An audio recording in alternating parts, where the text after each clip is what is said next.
Hi was welcome to Ridhan electrical work. இப்போ நம்ம எங்கே வந்துருக்கு பார்த்தீங்கன்னா டீல்ஸு. ஸோ கஸ்டமர் கால் பண்ணாங்க, அண்ணா வந்து லிஃப்ட்டுக்கு இன்கமிங் தாங்க, லிஃப்ட்டுக்காரங்க வந்து செக் பண்ணணும், ஸோ அவங்க ஒர்க்கு கம்ப்ளீட் பண்ணணும்னு சொன்னாங்க. ஸோ நம்ம அதுக்கு தான் வந்திருக்கோம். இது பார்த்திங்கன்னா ஏடிஎஸ் பேனல் போர்டு, இதில் தான் நம்ம வந்து அவுட் கோயிங் தர போகிறோம். ஸோ லிஃப்ட்டுக்கு அவுட் கோயிங்கு. ஸோ உங்கள் பார்த்தா தெரியும், இது வந்து ஏடிஎஸில் வந்து ஜென்ரேட்டர் ப்ளஸ் வந்து இபி ரெண்டு இருக்குது. இது பார்த்திங்கன்னா வந்து நான் வந்து இன்கமிங் தர ஆரம்பிச்சிட்டேன். அங்கே பார்த்திங்கன்னா தெரியும் ROIB. ஸோ நான் வந்து 16 காப்பர் லெக் யூஸ் பண்ணியிருக்கேன். ஸோ இது வந்து தான் அவுட் கோயிங்கு. இப்போ தான் நம்ம அவுட் கோயிங் வந்து டைட் பண்ண போகிறோம். பார்த்தா உங்களுக்கு தெரியும். ஸோ இப்போ நம்ம வந்து பக்காவாக டைட் பண்ணுறோம். ஸோ எப்பயுமே வந்து டைட் வந்து பக்காவாக இருக்கணும், இல்லை ஷார்ட்டேஜ் ஆகும். ஸோ அதனால் லூஸ் கனெக்ஷன் ஆகக்கூடாது. ஸோ அதனால் எப்பயுமே டைட் வந்து பக்கா வச்சுக்கோங்க. இப்போ வந்து எல்லா ஒர்க்கும் நம்ம ஃபினிஷ் ஆகிடுச்சு. இப்போ வந்து 500 ஃபீஸ் கேரியர் போட்டுடலாம்.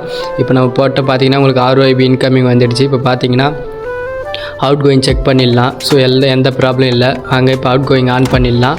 வாங்க இப்போ பார்த்தீங்கன்னா அவுட் கோயிங் ஆன் பண்ணியாச்சு. வாங்க இப்போ நம்ம ஏடிஎஸில் செக் பண்ணிடலாம். அவுட் கோயிங்கு பார்த்தா உங்களுக்கு தெரியும், எல்லாம் கரெக்டாக ஓகே ஆகிடுச்சு. இப்போ பார்த்தீங்கன்னா நம்ம ஆன் பண்ணிட்டோம். இங்கே பார்த்தா உங்களுக்கு தெரியும். இப்போ வந்து இதை வந்து லோட்ரி வந்து நம்ம மேனுவலில் வச்சுக்கலாம். ஸோ இப்போ பார்த்தீங்கன்னா லோடு ஆன் ஆகிடுச்சு. பேனல் போர்டு இன்னும் கம்ப்ளீட் ஆகலை. ஸோ இப்போதைக்கு நம்ம வந்து மேனுவலில் வச்சுக்கலாம். தேங்க்யூ ஃபார் வாட்சிங். பாய். நம்ம ஒர்க்கு பிடிச்சிருந்தால் லைக் பண்ணுங்கள், கமெண்ட் பண்ணுங்கள், ஷேர் பண்ணுங்கள், மறக்காமல் சப்ஸ்கிரைப் பண்ணுங்கள். தேங்க்யூ.